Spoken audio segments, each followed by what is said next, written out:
कृष्ण तनय हुई है पति तोरा, वचन अन्यथा हो ही न मोरा।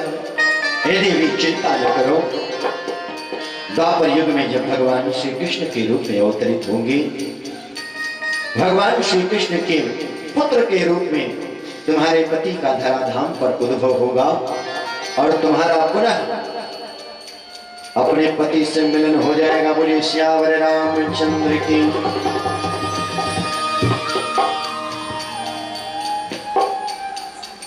काम का जय जय सीताराम हो गया। देवताओं के मन में शंका हुई कि जब काम ही नहीं रहा तो फिर बालक का उद्भव कहां से होगा। यद्यपि शिव और शक्ति दोनों एक हैं, अलग नहीं है। जैसे लहर और पानी दोनों एक हैं।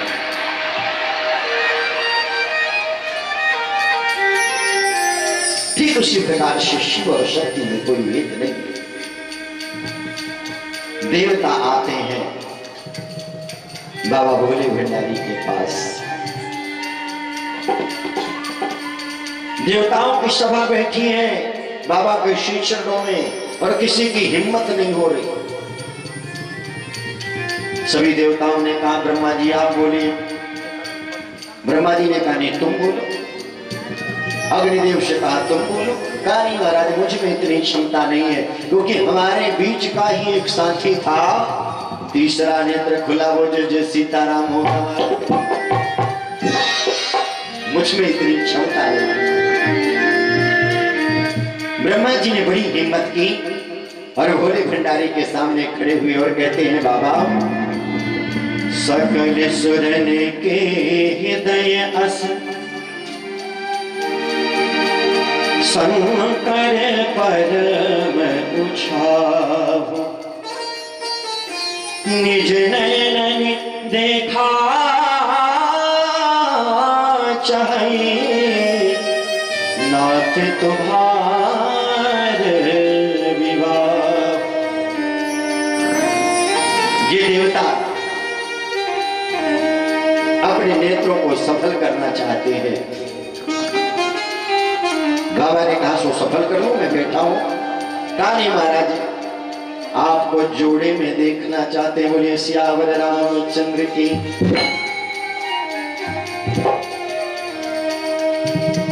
बाबा बड़े कृपालु है साहब, करुणा निधान है। यह वो सो देखिए भरी लोचन, सोई कछु करहु मदन मदमोचन।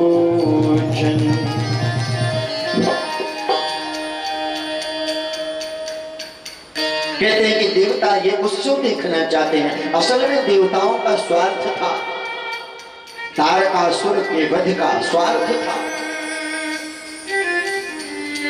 लेकिन भोले भंडारी बड़े कृपा निधान है। कहते हैं जिन्होंने अमृत पिया वो देव हुए और जिन्होंने विष धारण किया वो महादेव हुए। बोले बाबा विश्वनाथ की।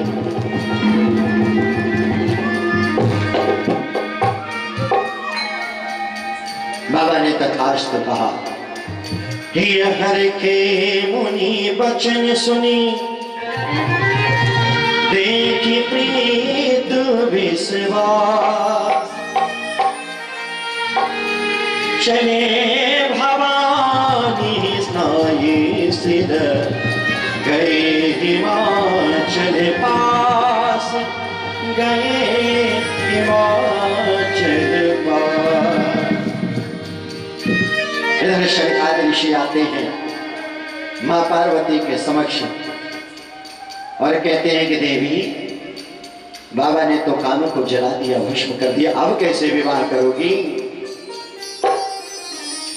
देवी ने कहा संसारी व्यक्ति काम के लिए विवाह करता है, मैं राम के लिए विवाह करूंगी। बोले श्यावर रामचंद्र की। मैं अलग थोड़ी हूं। बाबा भोले भंडारी यहां देवताओं को आश्वस्त करते हैं यहाँ शरकाद ऋषि आश्वस्त होकर के राजा हिमांचल के पास अगुआ बन करके जाते। बोले सियावर रामचंद्र की।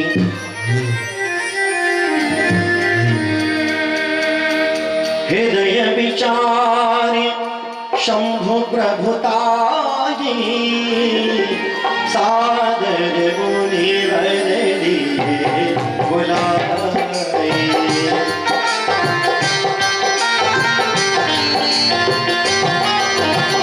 राम सिया राम जय जय राम। राम सिया राम जय जय राम। देवताओं को आश्वस्त कर दिया बाबा, और उन्होंने कहा कि विवाह की तैयारी करो। भृंगी ने कहा महाराज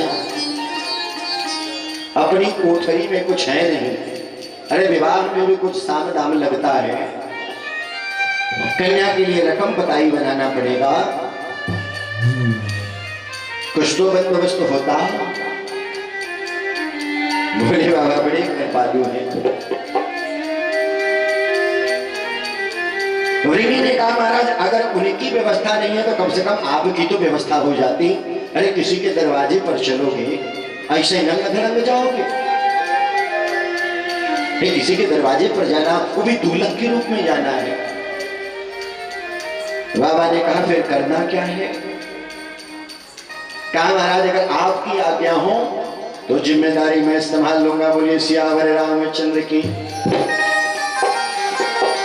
लगे सवारन सकल सुर वाहन विविध विधान, हो ही सगुन मंगल सुभद करे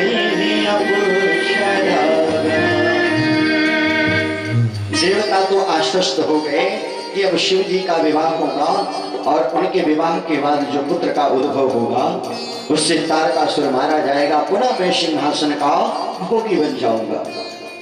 इसीलिए अपनी फॉर्च्यूनर गाड़ी गैरेज से निकाल करके सजाने लगे,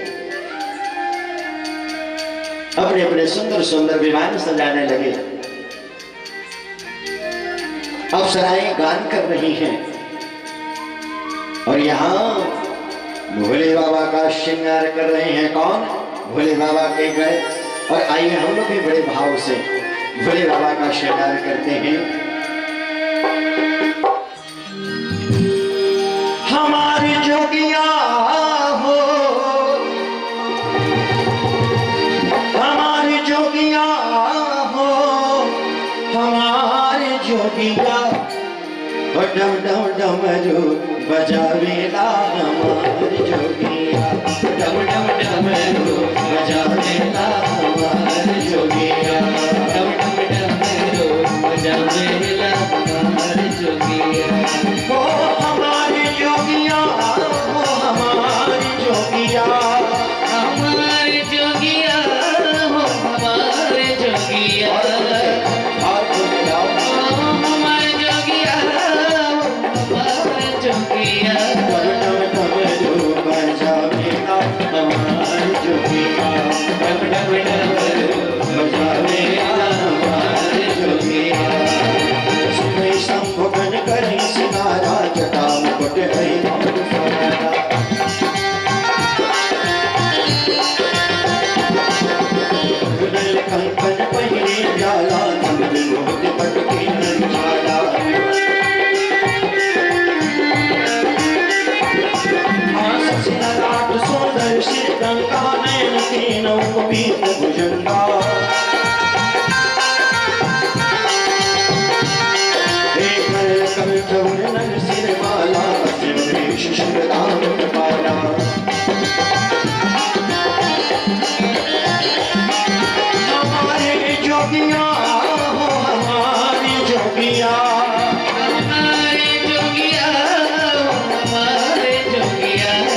आखिरी बार बोल रहा हूं, नहीं चला सकते तो दूसरा माइक आएगा।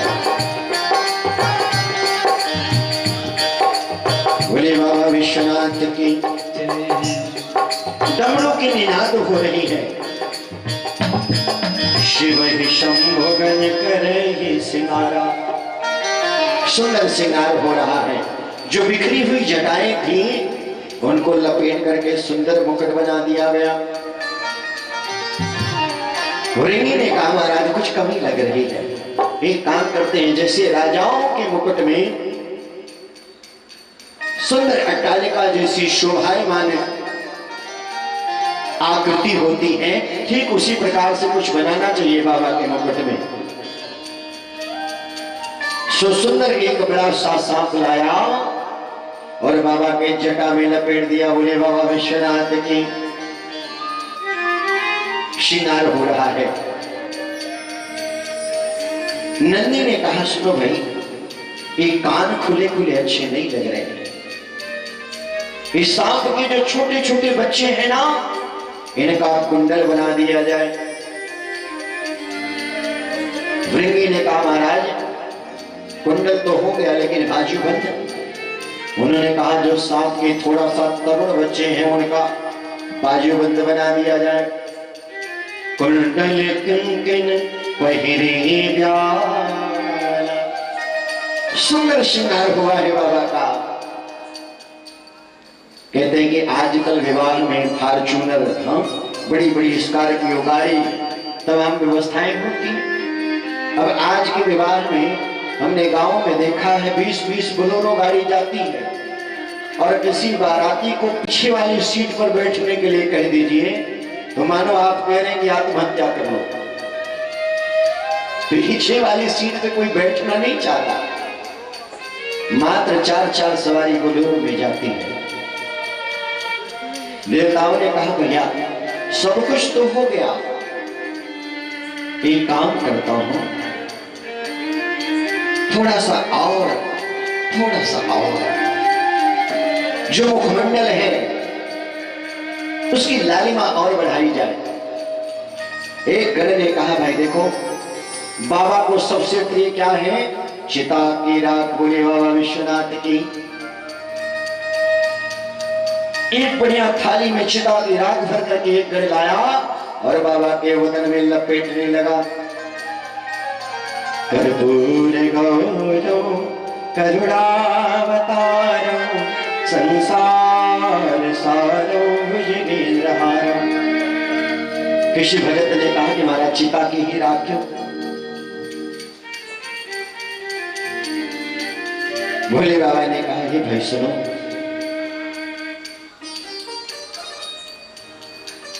जीवित व्यक्ति हमेशा मैं मेरा मेरी माया करता रहता है। अंत समय जो सत्य है उसी को जान पाता है जब हमारे दरवाजे पर आता है मरकट पर। श्री राम नाम सत्य है। उसके मूर्छित कानों में ही भगवान का नाम पड़ा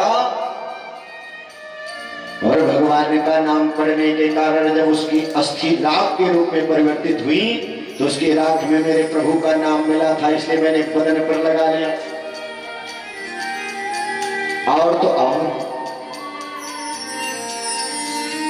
कहते हैं कि आज कोई परफ्यूम लगा लीजिए तो लोग पूछते भैया कहां से लिया, जर्मनी का है कि फ्रांस का, ऑस्ट्रेलिया का है कि नीदरलैंड का, बड़ी अच्छी खुशबू है। बाबा ने कहा ऐसा भस्म लगाओ, ऐसा पाउडर लगाओ कि जब कोई भी पूछे तो उसे ध्यान होता रहे कि जीवन का असल सत्य श्री राम नाम है। एक भगवान और दूसरा मृत्यु, जीवन का अटल सत्य है। सुंदर चिता की राख लगाई गई। एक बूढ़ा बैल पकड़ करके लाए और उसी पे बाबा को बैठा दिया। वो भी सीधा नहीं, उल्टा बैठाया। दिगंबर वेश में बैठे थे तब तक भंगी निकाले थे उतारो उतारो उतारो उतारो। अरे महाराज कुछ कमर पे लपेटा जाए, ऐसे जाएंगे महाराज बड़ी बेइज्जती हो जाएगी। अरे कुछ कमर पे तो लगा लो बाबा। जिस बाघांबर पे बाबा बैठते थे, नंदी फटाफट लेकर के आए, उसी बाघांबर को कसने लगे। अब जिसने कभी जीवन में लंगोट न लगाई हो, सो लंगोट का हाल का जाने। बाबा तो दिगंबर, बार बार गांठ मारते बाघांबर छूट जाता, बाघांबर छूट जाता। इतने में बासुकी का बेटा था वहीं पर साथ। बासुकी के पुत्र को नंदी ने पकड़ा और कहा, एक काम कर भाई, तू कमर में बंध जा। भोले भंडारी के कमर में बंध जा। बासुकी के पुत्र ने कहा, महाराज मैं बंध तो जाऊंगा, लेकिन मेरी एक शर्त है, मुझे अग्नि से बड़ा भय लगता है, अग्नि से बड़ा भय लगता है। अगर मेरे समक्ष कोई अग्नि लेकर के आया तो मैं इनका कमर छोड़ करके चला जाऊंगा। बोलिए सियावर रामचंद्र की। सभी गणों ने कहा, ठीक है भाई, कोई बात नहीं।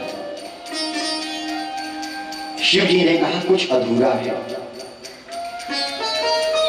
देवता तो अपने सुंदर सुंदर वाहन सजा करके जा रहे थे। विष्णु विरंची आदिश्वर व्राता, चढ़ी चढ़ी वाहन चले बराता। उनको तो खुशी है कि विवाह होगा, जल्दी से बच्चा होगा तो तारकासुर मारा जाएगा। देखिए शिव जी का जो समाज है ना, बड़ा विलक्षण है साहब। कार्तिकेय भगवान का वाहन क्या है? मोर। और भगवान के गले में क्या है? सर्प।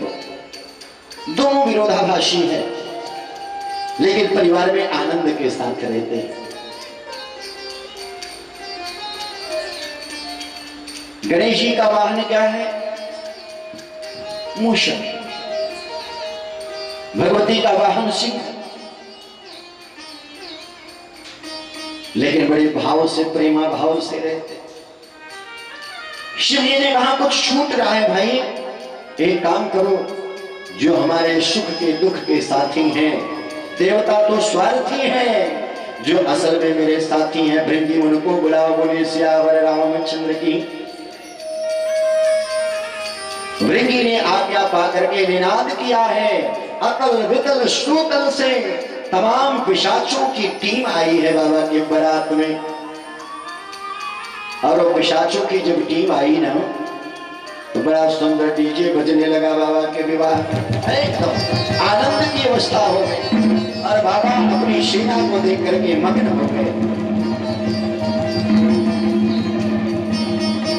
बूढ़े बैल पर भोले भंडारी चल रहे हैं, पीछे पीछे भूत पिशाच की सेना चल रही है। कि चली चली रे बरतिया मैना के नगरी, चली चली रे बरतिया मैना के, चली चली रे बरतिया मैना के नगरी, चली चली रे बरतिया मैना के नगरी। वो मैना के नगरी हो हिमाचल नगरी, मैना के नगरी हो हिमाचल नगरी। चली चली रे बरतिया मैना के नगरी, चली रे बरतिया मैना के नगरी। और बारात कैसी है? को मुखहीन विपुल मुख काहू, बिनु पद करे को बहु पद बाहू।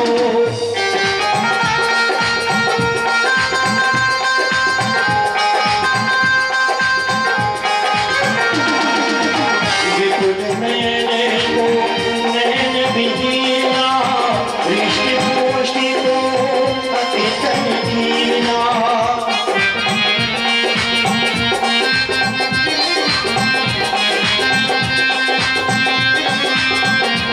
मैना के नगरी हो हिमाचल नगरी, मैना के नगरी हो हिमाचल नगरी। चली चली रे बरतिया मैना के नगरी, चली चली रे बरतिया मैना के नगरी। और कैसे हैं लोग? को मुखहीन विपुल मुख काहू, किसी के पास केवल धड़ है, सर नहीं है, और किसी के पास सर है, धड़ नहीं। कोई मट्ठू हलवाई जैसा मोटा है और कोई एकदम सिकिया पहलवान जैसा है। तनहीन तनखीन को अति पीन, पावन को अपावन गति धरि, भूषण कराल कपाल कर सब सत्य शोण, तन भरि हर कौन सुवर कपाल गगन भेष अगणित कोगन, बहुचिर सपेत पिशाच जो जमात वर्णत नहीं गए। बड़ी विचित्र सेना है, बड़ी विचित्र बारात है, और पूरे बारातियों को देख करके बाबा आनंदित होते हैं। नाना वाहन नाना भेखा, बिहसे शिव समाज निज देखा। अपने समाज को देख करके बाबा आनंदित होते हैं। एक से एक बढ़ करके नृत्य करते हैं लोग महाराज। अरे एक तो बिना अस्त्र का धड़े से नाच रहा था। रास्ते में जितने भी मिले बारात के दर्शनार्थी वो देख करके डर गए, महाराज इसके पास मुंडी नहीं है, नाच रहा। एक को देखा तो मुंडी है, तन नहीं है, नाच रहा।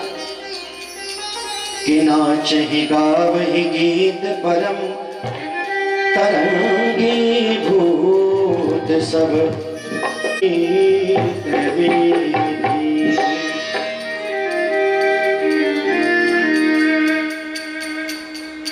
अनेक प्रकार से आनंद करते हुए बारात आगे बढ़ी। जश दुर्लभ तस बनी बारात। रास्ते में जहां से बारात गुजरती, आनंद के साथ बारात आगे बढ़ी है। यहाँ राजा हिमांचल के यहाँ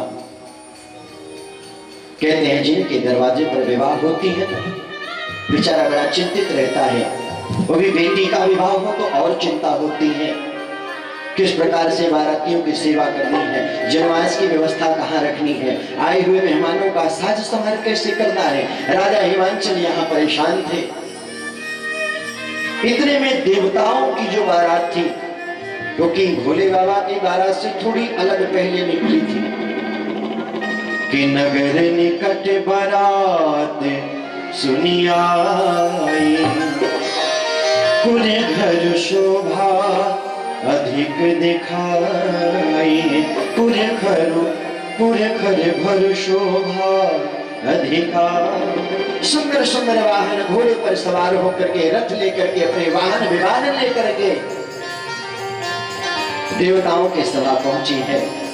राजा हिमांचल के जितने रिश्तेदार हैं आनंदित हो जाते हैं महाराज उस बारात को देख करके।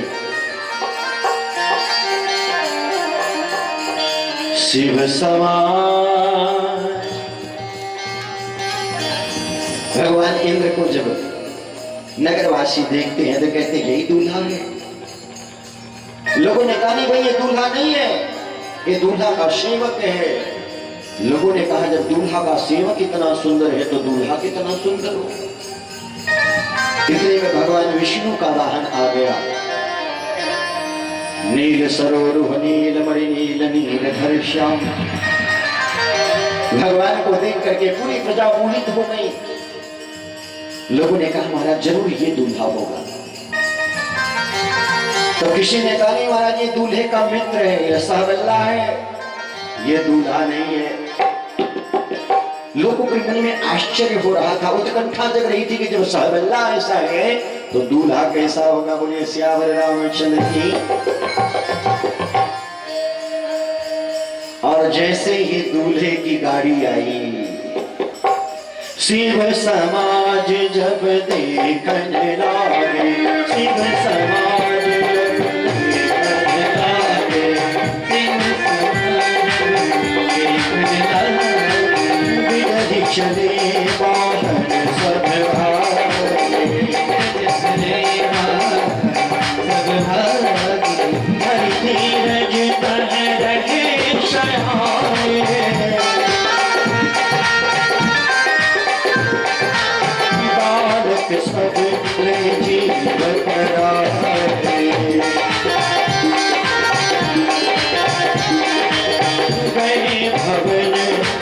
सहित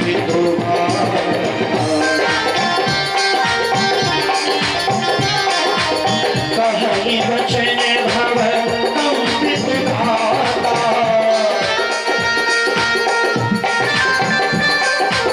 राम सिया राम सिया राम जय राम सिया राम जय जय रघुनंदन जय घनश्याम। जैसे ही शिव की बारात आई, शिव की सेना आई, छोटे छोटे जो बालक थे ना महाराज, वो बारात देख करके ऐसा भयभीत हो गए, घिघिया करके अपने घर पे भाग गए। माताओं ने पूछा, ये भैया क्या हुआ, ए लाला क्या हुआ?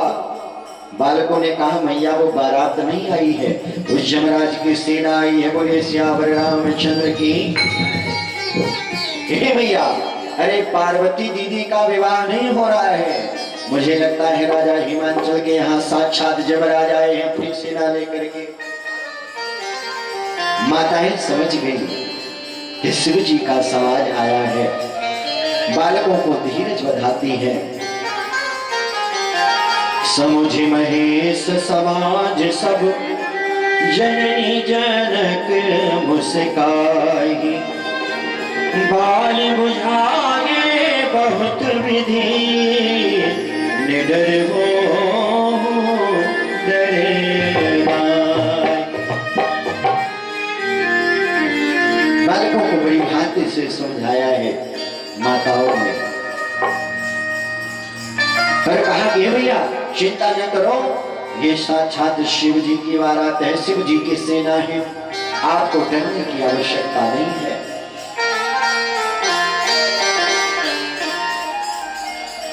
यहाँ माता सुंदर सोने की थाल में आरती लेकर के निकलती है।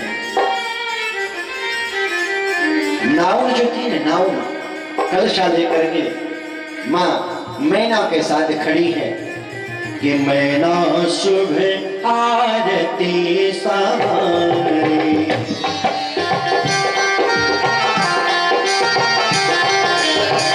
संग सुमगन गावहि नारी,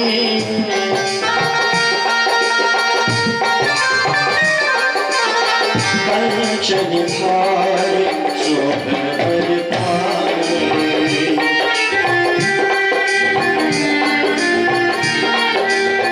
परीक्षण चले हर की हर सानी,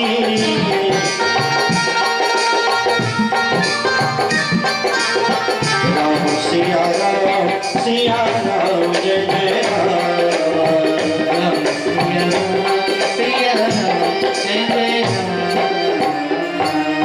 सुंदर थाल लेकर के अपने जामाता के आरती के लिए मैना जी आती है, और जैसे ही शिव जी का रूप देखा,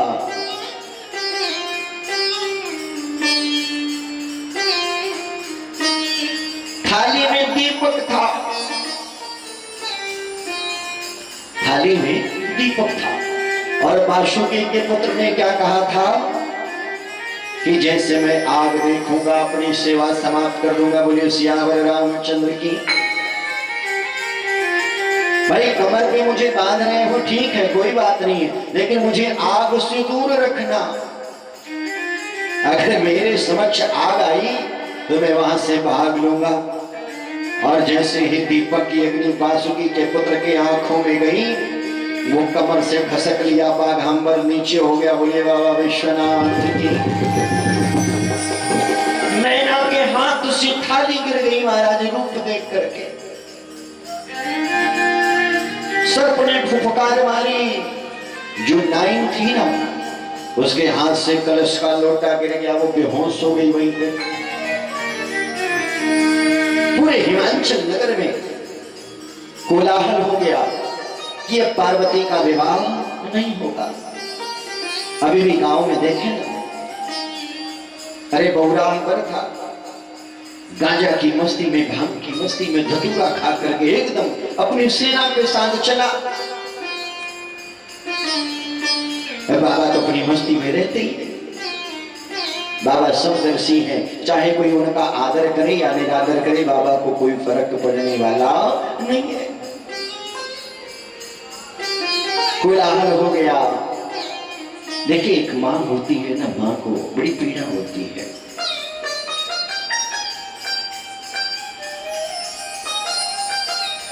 अपने कक्ष में आती है, बेशुद्ध हो गई। दासियों ने छींटा मारा, मैया, महारानी, महारानी क्या हुआ? आकाश की ओर निहारती है। मां पार्वती की अपनी गोद में लेकर के, मैया पार्वती को अपनी गोद में लेकर के अपने कलेजे से लगा के मस्तक को सहला रही है। महारानी मैना कहती, बिटिया, मैं तुम्हें लेकर के सागर में डूब जाऊंगी, अग्नि में जल जाऊंगी, पहाड़ से कूद जाऊंगी, लेकिन इस बौरा से विवाह नहीं करूंगी। आंखों से अश्रु की धारा बह रही है।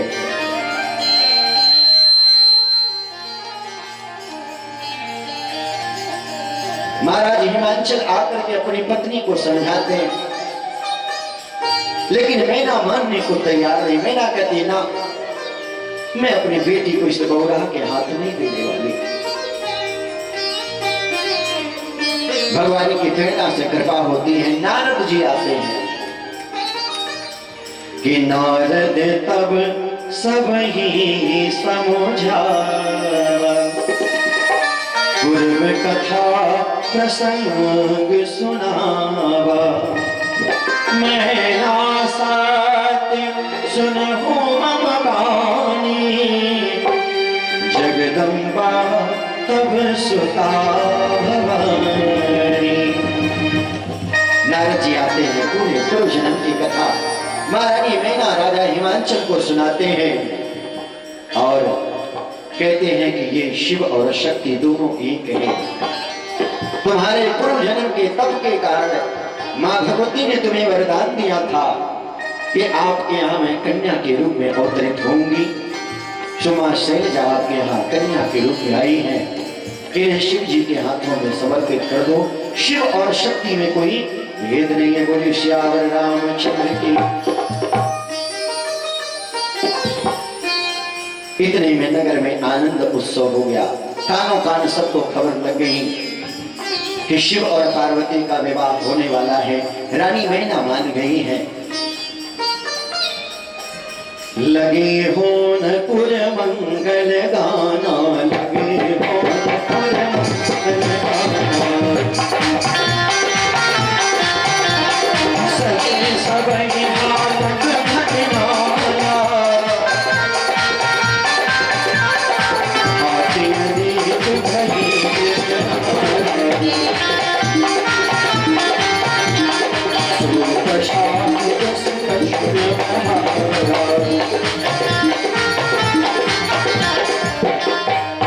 चारों तरफ आनंद उत्सव होने लगा। महाराज बधाइयां गाई जाने लगी और बड़े भाव से सभी बारातियों का सत्कार हुआ है।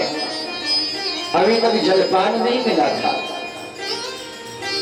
जब समझौता हुआ है, जब रानी मैना मान गई है, तो सभी बारातियों को जलपान मिल रहा है।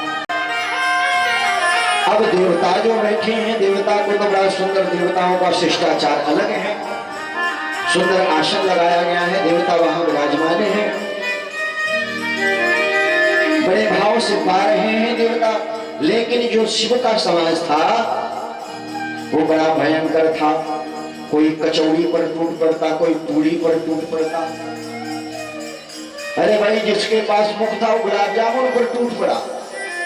अरे लोगों ने कहा भैया रुक जाओ, पंगत में बैठो। पंगत में नंदी ने कमान संभाली और सबको पंगत में बैठाया। जो परोसने वाला था राजा हिमांचल के यहाँ का, दो चार तो ऐसे कर थे जिनका दोनों तरफ मुख था। अब पत्तल परसने वाला बेचारा सोचे कि इस परस पूरी डालूं या इस तरफ डालूं।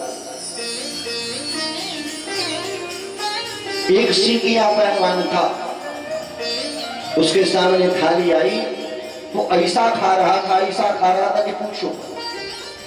अरे भाई खाने वाले भी बड़े भयंकर होते हैं। 20 मिनट का समय और होगा, 10 मिनट का। जौनपुर में एक क्षेत्र है मछली शहर, वहां एक बालक था जिसका नाम था भूखा पांडे। उसका नाम था भूखा पांडे। 40-50 रोटी, एक कड़ाही सब्जी, एक बटुई दाल और बढ़िया कम से कम 40 से 50 व्यक्तियों का भोजन अकेले। नाम था भूखा पांडे। उसकी एक बहन थी जिसका नाम था कलावती। अब वो बेचारी परेशान हो जाती थी गर्मी के महीने में। उसकी माँ कहती भूखा के लिए रोटी बना, भूखा के लिए रोटी बना। अब 2-4 रोटी बनानी हो तो 100-150 रोटियां भूखा अकेले खाता। भैया भूखा अकेले 100-200 रोटियां खा जाता। संजोग से उसकी जो बहन थी वो मनाती, प्रतिदिन मनाती कि हे प्रभु मेरा कभी विवाह हो जाता, मैं यहां से चली जाती। ये भूखा का रोटी बनाते बनाते मैं थक गई। हे सरकार मेरा विवाह हो जाए, हे भोले बाबा मेरा विवाह हो जाए। और संजोग ऐसा बना कि भदोही जिले में तिवारी परिवार में, हाँ अशोक जी, भदोही जिले में तिवारी परिवार में उसका विवाह हो गया। अब तिवारी जी रहते थे कहां? दादर मुंबई में। ये 20 साल पहले की घटना है।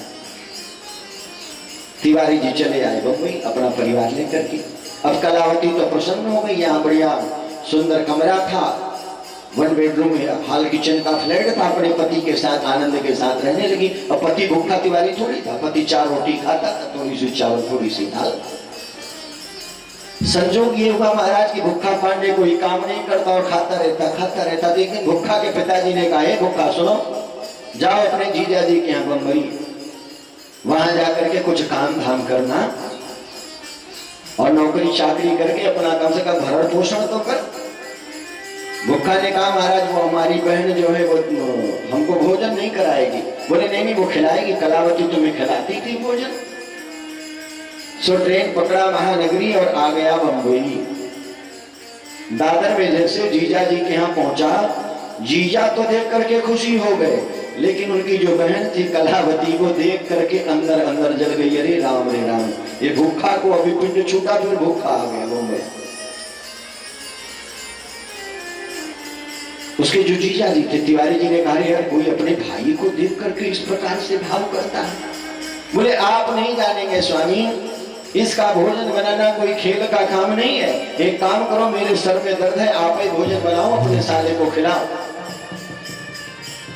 सो तिवारी ने एक दिन भोजन बनाया अपनी ड्यूटी का नुकसान करके, और भूखा खाए चले जाए। परिवार में किसी सदस्य को भोजन नहीं बचा। सो तिवारी जी ने मन में विचार किया एक काम करता हूं, मैं भी थक जाऊंगा, रोजी रोजगार वाला आदमी हूं।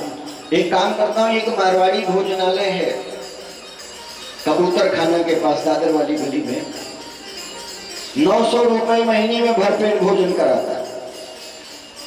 900 रुपए महीने में जितना मन उतना खाओ। तो भूखा का भोजन वही लगा देता हूं, 900 रुपए लेकर के गए मारवाड़ी क्या? बोले सेठ राम राम सा घड़ी गम्मा। बोले हाँ महाराज बोलो। बोले हमारा एक साला आया है गांव से और उसको भोजन कराना है। तो बोले हमारा 900 रुपए लगेंगे महीने के।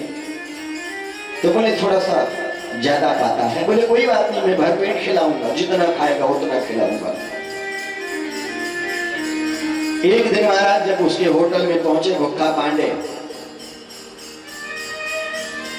पहले उसने 4 रोटियां रखी, फिर 4 और फिर 4 और फिर 4 और करके 40-50 रोटियां खा गए उसकी। एक आधी कढ़ाई सब्जी खा गई, दाल खा गई। होटल में कुछ बचा नहीं। वो मालिक का नौकर कहता है महाराज एक अकेला भोजन कर गया, बाकी को क्या खिलाएंगे? तो होटल के मालिक ने कहा शायद पहला दिन है, हो सकता है थोड़ा सा स्वादिष्ट भोजन मिल गया, इसके लिए ज्यादा पा लिया। एक काम करता हूँ, दूसरे दिन देखता हूँ। दूसरे दिन महाराज 40 का 80 हो गया। बोलिए सियावर रामचंद्र की। दूसरा दिन मारवाड़ी देखा कलेजे पर पत्थर रख करके, फिर कहा एक काम करता हूँ, तीसरा दिन देखता हूँ तीसरे दिन 80 का 120 हो गया। बोले सियावर रामचंद्र की। फिर मारवाड़ी जो है तिवारी जी के यहाँ 900 रुपए लेकर के पहुंचा। कहा महाराज मैं इनको भोजन नहीं करा सकता, बाकी सबको करा दूंगा, लेकिन भूखा पांडे को मैं भोजन नहीं करा सकता। तो महाराज खाने वाले आज भी हैं।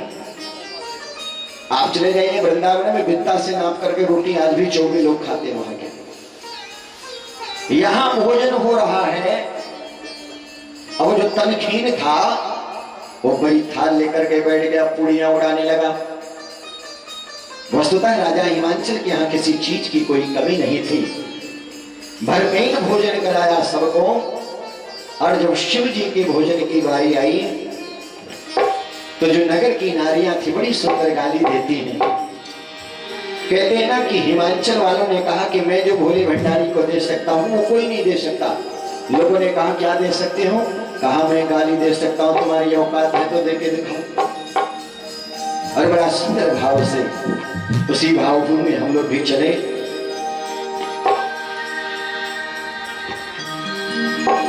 अरे खाला खाला ये भोला, भरी भरी परात खाला खाला, खाला खाला ये भोला, भरी भरी परात खाला खाला,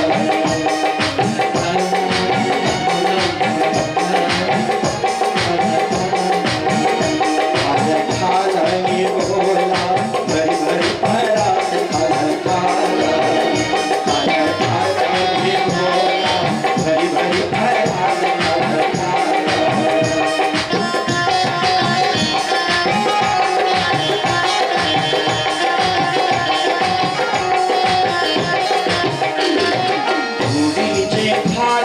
कचौड़ी जे खाना, पूरी जे खाना, कचौड़ी जे खाना, पूरी जे खाना, कचौड़ी जे खाना, पूरी जे खाना, कचौड़ी जे खाना,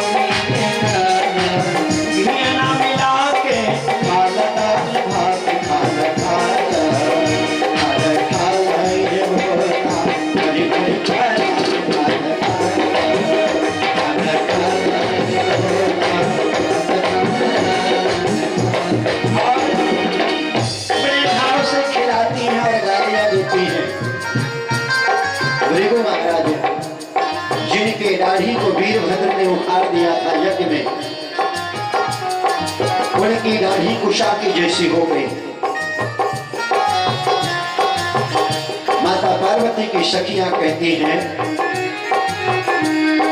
कि बुढ़ऊ बाबा के पकल पकल दाढ़ी, बुढ़ऊ बाबा के पकल पकल दाढ़ी, बुढ़ऊ बाबा के पकल पकल दाढ़ी, बुढ़ऊ बाबा के पकल पकल दाढ़ी, खाला खाला खाला खाला ये भोला, भरी भरी परात खाला खाला ये भोला, भरी भरी परात खाला खाला ये भोला, भरी भरी परात खाला खाला।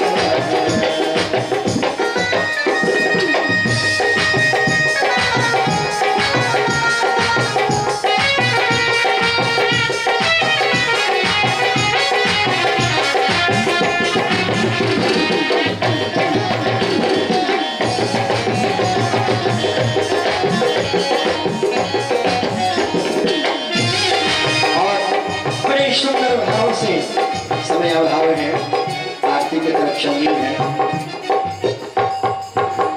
मां पार्वती की सखियां सुंदर गाली देती हैं भोले भंडारी को और बाबा बड़े भाव से भोजन करते हैं। भोजन के पश्चात शनकाद ऋषियों ने कहा महाराज अब विवाह का कर्म आगे बढ़ाया जाए। माता पार्वती ने मन ही मन में कहा कि बाबा इस रूप का परित्याग करो, सुंदर पीतांबरी धारण करके विराजो महाराज। भोले बाबा ने मां पार्वती के मन का भाव पढ़ लिया और सुंदर पीतांबरी पहन करके कि कर्पूर गौरव करुणावतारम संसार सारम भुजगेन्द्रहारम सदा वसंतम हृदयारविंदे भवो भवानी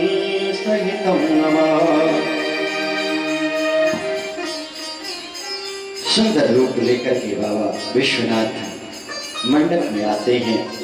सबसे पहले गौरी गणेश का पूजन होता है। ब्राह्मण वेद मंत्र उच्चारण करते हैं।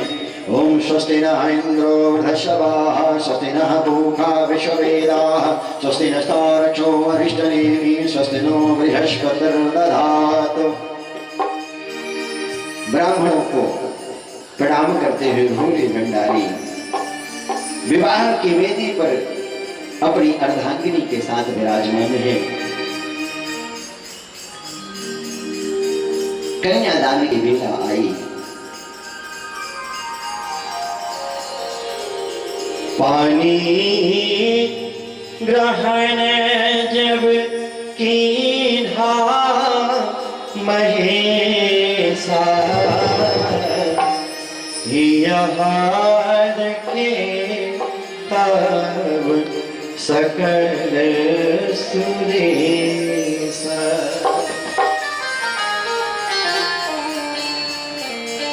परम पूज्य गुरुदेव महाराज कहा करते थे, एक बड़ा ही सुंदर भाव है, एक बेटी का कन्यादान करना कितना दुर्भर कार्य होता है। जिस कलेजे के टुकड़े को 20 साल 22 साल तक एक पिता पालन करता है, लालन करता है, उस कलेजे के टुकड़े को अचानक अपने से विक्षोभ कर देना बड़ी कठोर बात होती है। हरे मड़ई में कांपई रानी मैना, दीनी पार्वती कन्यादान दी, कि कांपाई लोटा, अरे कांपाई थाली, दीनी शैलजू कन्यादान दी। महाराजा हिमांचल मराठी मैना कन्यादान कर रही है कि मड़ई में थारी थारी कांपई राजा हिमांचल, दीनी बिटिया के कन्यादान। आंखें सजल हो गई, अश्रुधारा बहने लगी। पाणी ग्रहण के पश्चात भावर फेरी हुई और शिव शक्ति का सुंदर विवाह संपन्न हुआ।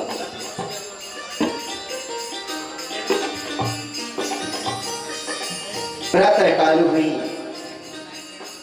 माता ने कलेजे से अपनी बेटी को लगाया, हाथ जोड़ करके शिव जी से कहती है, दामाद जी अज्ञानी है, अबोध है, पर्वत जन्म होता है ना, ये जड़ की बेटी है, इसकी गलती को क्षमा करना। आप करुणा निधान है, अबोध है, कभी कोई भूल चूक हो जाए इसको हृदय पे मत लेना। बाबा विश्वनाथ आश्वस्त करते हैं। फुदक फुदक करके पापा की गोद में, एक पिता की गोद में पलने वाली मां पार्वती विवाह होकर के ससुराल जा रही है। राजा हिमांचल पिघल गए, बार बार अपनी बेटी को गले से लगाते दुलार करते, हाथ जोड़ करके भोले भंडारी से कहते हैं कि दामाद जी अपनी कृपा, अपनी करुणा की छाया हमारी पुत्री पर बनाए रखना। एक बाप कहते हैं कि दान देने वाला बड़ा होता है, दान लेने वाला हमेशा छोटा होता है। इस प्रकार भोले भंडारी का सुंदर विवाह होता है। और आज द्वितीय दिवस की कथा यहीं पर हम विराम लेंगे। थोड़ा समय ज्यादा ले लिया, 10-5 मिनट, उसके लिए हाथ जोड़ करके सबसे क्षमा प्रार्थी हैं। और आइए 2 मिनट भगवान का कीर्तन करें, तत्पश्चात आरती। हरे राम हरे सिया राम, हरे राजा राम, हरे राम हरे सिया राम।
जय राजा राम तेरी आरती गाओ, राजा राम तेरी आरती गाओ, आरती गाऊं प्यारे तुझको मनाऊं, आरती गाऊं तुझको मनाऊं, आरती गाऊं प्यारे तुझको मनाऊं, आरती गाऊं प्यारे तुमको मनाऊं, हे राजा राम तेरी आरती गाऊं, हे राजा राम तेरी आरती उतारो, आई राजा राम तेरी आरती उतारो,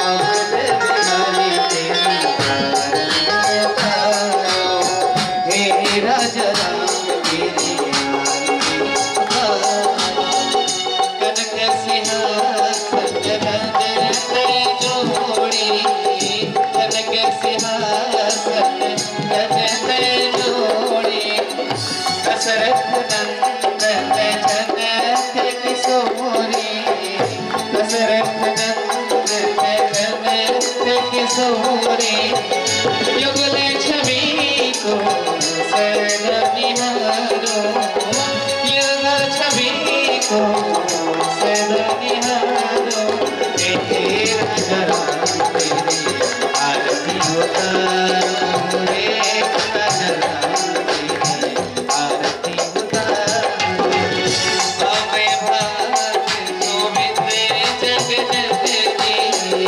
बाबे भाग शोभित जगन्नाथनी, चरण विराजत ही सुत अंजनी, चरण विराजत ही सुत अंजनी, ओने चरणों को सैना पधारो, ओने चरणों को सैना पधारो, हे राजा राम तेरी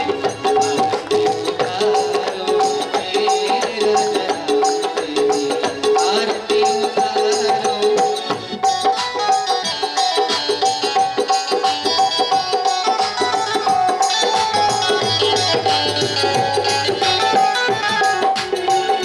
आरती हनुमत के मन भाए, आरती हनुमत के मन भाए, राम कथा नित शिव जी गाए, राम कथा नित शिव जी गाए, राम कथा हृदय में उतारो, राम कथा हृदय में उतारो, हे राजा राम तेरी आरती उतारो, हे राजा राम आरती उतारो, चरणों से निकली गंगा प्यारी, चरणों से निकली गंगा प्यारी, वंदन करती दुनिया सारी,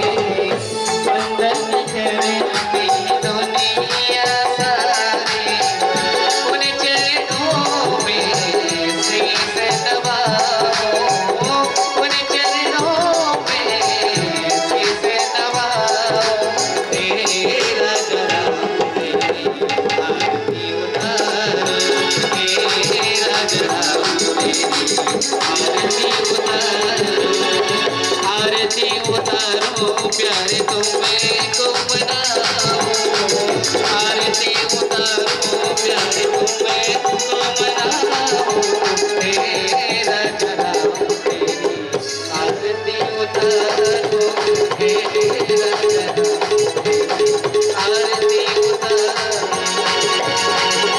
कर्पूर गौरम करुणावतारम, सारे सारम भुजगेन्द्रहारम, भवानी से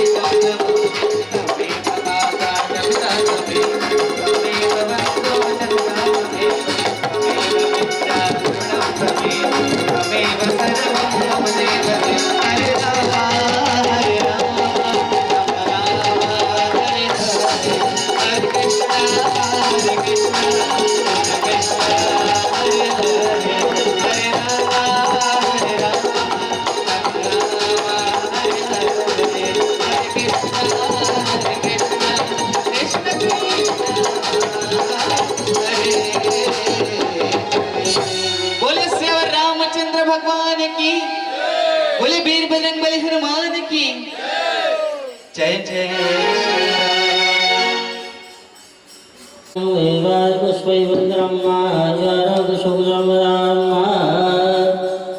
हस्तौ पुष्पाणि गृहीत्वा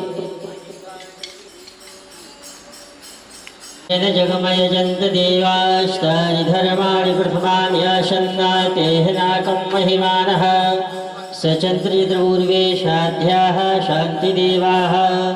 ॐ राजाधिराजाय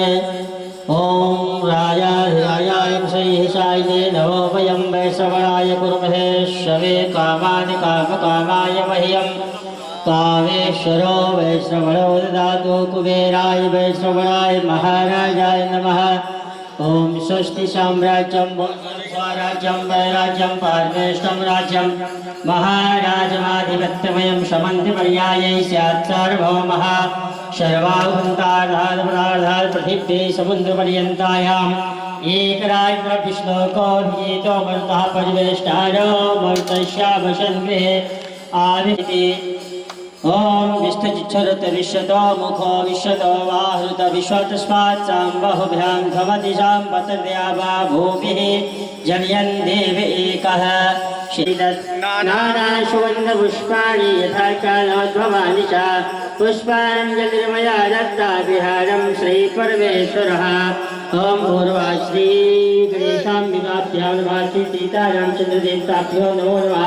मन्त्रपुष्पाञ्जलिः समर्पयामि। आवाहनं न जानामि विसर्जनं पूजां चैव न जानामि क्षम्यतां परमेश्वर। मन्त्रे अपराधे सहस्राणि क्रियन्ते हनिशम्मया दासोऽमिति मामत्वा क्षमस्व श्री परमेश्वर। सर्वे भवन्तु सुखिनः सर्वे सन्तु निरामया सर्वे भद्राणि पश्यन्तु मा कश्चित् दुःखभाग् भवेत्। रामं रामानुजं सीतां भरतं भरता पुरः। ॐ कालहरा कष्टहरा दुःखहरा दारिद्र्यहरा सर्वपापहरा। ॐ नमः पार्वतीपतये हर हर महादेव शम्भो। बोलिए श्यावर रामचंद्र भगवान की जय। सभी स्थापित प्रतिष्ठित देवी देवताओं की जय। श्री व्यास जी महाराज की जय।